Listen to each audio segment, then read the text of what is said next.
everyone, welcome to today's podcast. I'm Niharika, a student of DNK Institute. आज का episode हर student और parent के लिए जो इस वक्त करियर के टेंशन, एग्जाम के प्रेशर और कंपटीशन की रेस से गुजर रहा है। आजकल एक ट्रेंड बन गया है, हर कोई आईएएस, पीसीएस, नीट, जेईई या किसी गवर्नमेंट जॉब की तैयारी कर रहा है। पर रियलिटी ये है कि हर कोई सिलेक्ट नहीं होता और जो सिलेक्ट नहीं होते या पढ़ाई में थोड़े वीक हैं उनका क्या। तो आज इन्हीं सब बातों पर रोशनी डालने और बच्चों को एक नए नजरिए से मोटिवेट करने के लिए हमारे साथ हैं Amit sir. Amit sir, welcome to the show. Thank you so much, Niharika, for having me in this podcast. You have raised very valid point that now these days lots of students are preparing for IAS, PCS, NEET, JEE, and different kind of competitive exam like in a government sector and other side. But the जो valid point आपने बोला कि बहुत सारे बच्चे तैयारी कर रहे हैं, लेकिन उसमें से कुछ बच्चे होते हैं जो पास नहीं हो पाते, जहाँ वो उस एग्जाम को क्रैक नहीं कर पाते। तो उसका रीजन ये नहीं है कि वो बच्चे में कमी है, क्योंकि lakhs of students are appearing for this kind of competitive exam. उसमें से जो सीट्स अवेलेबल है वो बहुत ही कम है। कम सीट होने की वजह से इंटेलिजेंट बच्चा भी कभी कभी उस एग्जाम को क्रैक नहीं कर पाता है। तो उसके लिए ये मतलब नहीं है कि जो बच्चे नहीं कर पाए हैं तो वो वीक हैं, जहाँ वो किसी काम के नहीं है, जहाँ वो लाइफ में फेल हो गए हैं।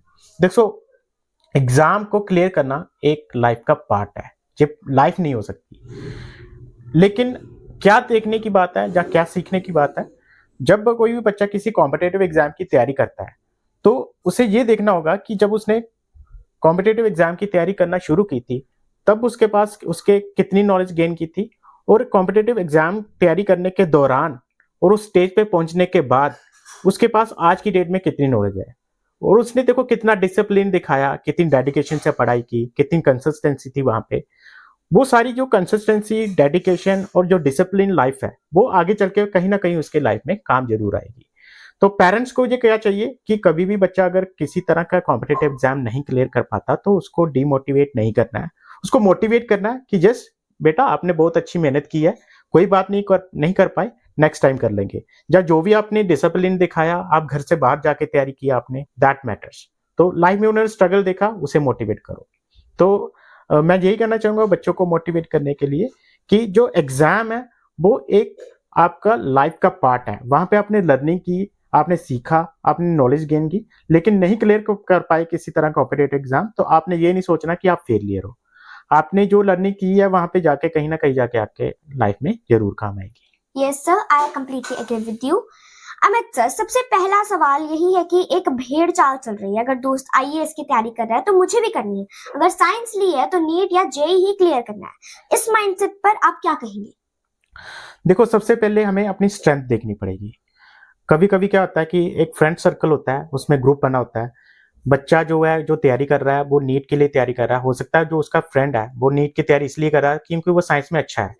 लेकिन दूसरे को देख के अगर हम अपना जो स्ट्रेंथ है उसको नहीं पहचानेंगे, फॉर एग्जाम्पल जो बच्चा दूसरा है उसे देख के जो तैयारी कर रहा है वो मैथ्स में अच्छा है, तो वो अपने फ्रेंड को देख के नीट की तैयारी कर रहा है, that's not mean he has taken a valid decision in his life. उसे ये देखना पड़ेगा कि मेरी स्ट्रेंथ जो है वो मैथमेटिक्स है और मेरे को उसी लाइन में जाना चाहिए। जहाँ कभी कभी क्या होता है कि बच्चा जैसे दूसरे बच्चे हैं, क्योंकि हर बच्चे का अपना एक दिमाग डिजाइन हुआ है। कोई भी बंदा जो है या कोई भी बच्चा है या कोई भी इंडिविजुअल है वो एक जैसा नहीं हो सकता, जो 5 ही उंगलियां एक जैसी नहीं है। तो हमें ये देखना पड़ेगा कि उस बच्चे की स्ट्रेंथ क्या है, बच्चे को खुद आइडेंटिफाई करना पड़ेगा कि स्ट्रेंथ क्या है मेरी। कभी कभी क्या होता है कि बच्चा को वो इतनी समय नहीं होती, वो इतना मैच्योर नहीं होता, तो उस टाइम पे क्या करना चाहिए, पेरेंट्स को आपका देखना पड़ेगा, जहाँ मेंटर्स को देखना पड़ेगा कि क्या उसको डिसीजन लेना चाहिए, जहाँ उसके टीचर्स को डिसीजन लेना चाहिए कि ये बच्चा किस लाइन में जाना चाहिए और उसको वहीं पे फिट करें। लेकिन क्या होता है कि आज की डेट में सोसाइटी में एक पैटर्न बना हुआ है कि उसका सोसाइटी में जो मेरे पड़ोस में रह रहा है उसका बेटा अगर नीट की तैयारी कर रहा है तो मेरा बेटा भी नीट की तैयारी करना पड़ेगा। ऐसा नहीं होना चाहिए। सबसे पहले बच्चे की स्ट्रेंथ देखो, अगर उसको लगता है या पेरेंट्स को लगता है कि बच्चा जो है पढ़ाई में थोड़ा वीक है, जैसे साइंस में उसके अच्छे मार्क्स नहीं आ रहे, तो उसको फोर्सफुली उसी सब्जेक्ट लेने के लिए, चूज करने के लिए मत बोलो, उसके इंटरेस्ट के बारे में पूछो कि बेटा आप क्या करना चाहते हो।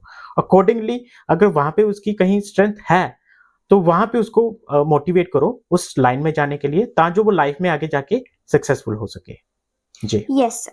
लेकिन अमित सर, जो बच्चे सच में मेहनत करते हैं 2-3 साल कोटा या दिल्ली में रहकर प्रिपरेशन करते हैं और फिर भी फेल हो जाते हैं, वो उस फेलियर को कैसे फेस करें? बहुत बच्चे डिप्रेशन में भी चले जाते हैं। हाँ जी, ऐसा भी होता है। मैंने देखा है कि बच्चे किसी तरह की तैयारी करते हैं, किसी कॉम्पिटिटिव एग्ज़ाम की तैयारी करने के लिए कहीं बाहर जाते हैं।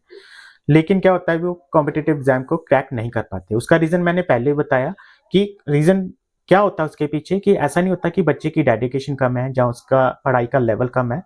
हर बच्चा एक जैसा नहीं हो सकता। हर बच्चे की अपनी एक स्ट्रेंथ होती है। हर बच्चा किसी सब्जेक्ट में अच्छा होता है, किसी में वीक होता है। तो अकॉर्डिंगली हो सकता है कि उसने जो सब्जेक्ट चूज़ कर लिया वो सही तरीके से नहीं किया। उसकी जहाँ पे स्ट्रेंथ थी उसको वहाँ पे उसको फ़ोकस करने के लिए बोला ही नहीं गया हो। या नंबर ऑफ सीट्स कम है वहाँ पे। जैसे नीट के लिए जितने लाखों की तादाद में बच्चे तैयारी करने के लिए जाते हैं, उसमें से बहुत ही कम सीटें अवेलेबल हैं। तो हो सकता है वो भी एक रीज़न हो सकता है। लेकिन जो बच्चा फेलियर होता है, नो डाउट जो बच्चा तैयारी कर रहा है, पेरेंट्स ने अपना सपोर्ट भी किया, लेकिन वो वहाँ पे सक्सेसफुल नहीं हो पाया। तो उसका रीज़न ये नहीं देखना उसने कि मैं फेल हो गया हूँ। उसे ये देखना है कि मैंने नॉलेज कितनी गेन की है, कितनी डेडिकेशन से वो बाहर गया पढ़ने के लिए। वहाँ पे उसने डिसिप्लिन लाइफ़ जी, उसने पढ़ाई की और उस टाइम पीरियड में बहुत सारी उसने मेहनत की और उसने एक्सपीरियंस गेन किया कि कैसे मैंने लाइफ़ में सक्सेसफुल होना है। जो उसने पढ़ाई गेन की है वो कहीं न कहीं जाके उसके लाइफ़ में ज़रूर काम आएगी। हम एग्ज़ाम्पल ले लेते हैं, हम अपने जो प्रेज़िडेंट थे एपीजे अब्दुल कलाम, उन्होंने भी आईएएस तैयारी करने के लिए एक अटेम्प्ट दिया था। वो अटेम्प्ट में पास नहीं हो पाए। तो इसका मतलब ये नहीं था कि वो सक्सेसफुल नहीं बने। उन्होंने किसी दूसरी फील्ड में जाके वो साइंटिस्ट रहे, मिसाइल मैन के नाम से वो जाने गए। तो उसके बाद वो प्रेज़िडेंट भी बने, एक अच्छे इंसान भी थे। तो ये देखना है कि उसका जो बच्चे का लर्निंग है उस टाइम पीरियड के दौरान, उसे उसने जो गेन किया है उसे लाइफ में आगे जाके कैसे प्रैक्टिकली एग्जीक्यूशन करना है उसका। तो ये सिर्फ सब जो होता है, कभी-कभी बच्चा होता है वो इतना मैच्योर नहीं होता, वो डिसीज़न नहीं ले पाता। लेकिन वहाँ पे किसका जो रोल अदा करने का बनता है, वो उसके पेरेंट्स का बनता है, उसके मेंटर का बनता है, उसके टीचर्स का बनता है, उसके उसके साथ जो सोसाइटी में लोग रह रहे हैं उनका बनता है। तो हमें कभी भी बच्चों को डिमोरलाइज़ नहीं करना है, कभी सिलेक्ट नहीं हो पाते तो उनका मज़ाक नहीं उड़ाना। हमें उनको मोटिवेट करना कि जस्ट बेटा आपने यहाँ पे जाके मेहनत की है, आपने लर्निंग की है, तो कहीं न कहीं जाके आके आपके काम आएगा। यस जी। Sir, you absolutely right.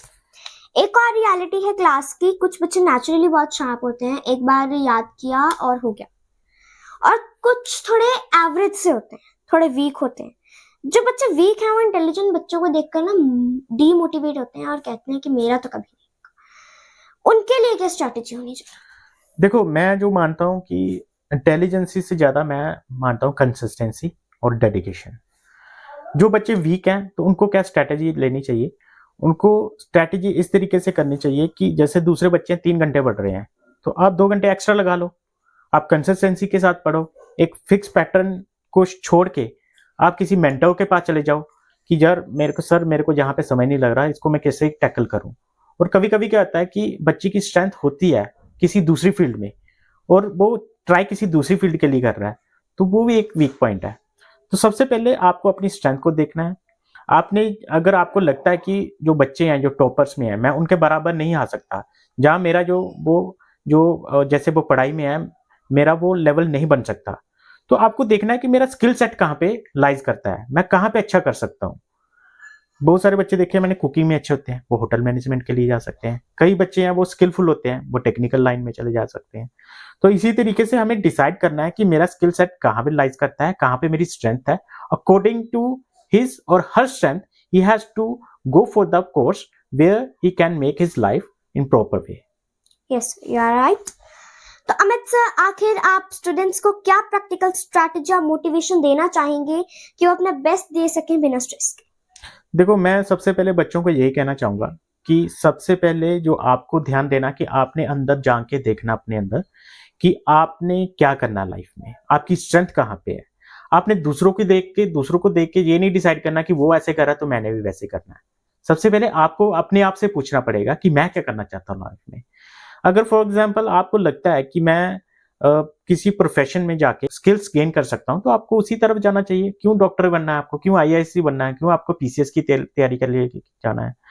तो जैसे कुछ मैंने देखा है बहुत सारे जो एंटरप्रेन्योर हैं, स्कूल ड्रॉप हैं, ड्रॉप आउट हैं। तो इसका मतलब अब ये नहीं हुआ कि आप सारे स्कूल को छोड़ दो, नहीं ऐसा नहीं है। आपको एक बेसिक नॉलेज गेन करनी है।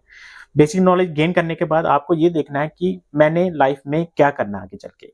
According to that skill set, you have to pursue for the achieving the goal which you want to achieve in your life। तो ये सब कुछ आपको देखना पड़ेगा, आपको सुनना पड़ेगा। आप कभी कभी होता है कि आपको मेंटर की भी सलाह लेनी पड़ेगी, आपको पेरेंट्स के साथ भी बात करनी पड़ेगी। सोसाइटी में आपको कोई दिखता है कि बहुत अच्छा है, आपको गाइड कर सकता है, उसके साथ भी, उसके पास भी जा सकते हो। तो आपको एक अच्छे इन्वायरमेंट क्रिएट करने की जरूरत है। अच्छे इन्वायरमेंट में रहो। सबसे पहले मैं बच्चों को यही कहना चाहूंगा, क्योंकि मैंने देखा है कि आज की डेट में जो इंटरनेट का ज़माना है, बच्चे फिसल भी बड़ी जल्दी जाते हैं और बच्चे बनते भी बड़ी जल्दी हैं। तो आपको सबसे पहले इन्वायरमेंट पॉजिटिव रखने की ज़रूरत है। अच्छे इन्वायरमेंट में रहोगे, अल्टीमेटली आपको अपना गोल अचीव करने में बहुत ही आसानी रहेगी। अच्छे एनवायरनमेंट में रहोगे, अच्छी चीज़ें सीखने को मिलेंगी। अच्छे एनवायरनमेंट में रहोगे, अच्छी सोच बनेगी। अच्छे एनवायरनमेंट में रहोगे तो अच्छी पॉजिटिविटी रहेगी। तो मैं सब बच्चों को यही कहना चाहूँगा कि एनवायरनमेंट का ध्यान रखो। तो एनवायरनमेंट के अलावा ये नहीं है कि आपने सारा दिन पढ़ता ही रहना है। आप खेलो कूदो भी, आप खेलने भी जाओ, आपका जहाँ पे इंटरेस्ट है वहाँ पे भी जाओ। अगर आपको गाने का मन है वहाँ पे करो, डांस करने का मन है डांस करो, लेकिन एनवायरनमेंट अच्छा होना चाहिए। आपकी जो संगति है वो अच्छे लोगों के साथ होनी चाहिए, अच्छे बच्चों के साथ होना चाहिए, फ्रेंड सर्कल अच्छा होना चाहिए। तो अल्टीमेटली आप अपना गोल अचीव कर लोगे। That is all about the topic. वाह अमित सर, ये सच में बहुत एम्पावरिंग था। मुझे यकीन है कि जो भी बच्चा इस पॉडकास्ट को सुन रहा है उन्हें एक नया पर्सपेक्टिव मिलेगा। थैंक यू कि आपने अपना टाइम एंड एक्सपीरियंस शेयर किया। और हमारे लिसनर्स को ये मैसेज है, फेल होना बुरा नहीं है, कोशिश ना करना बुरा है। Keep shining, keep trying. मिलते हैं अगले एपिसोड में। Thank you, bye bye.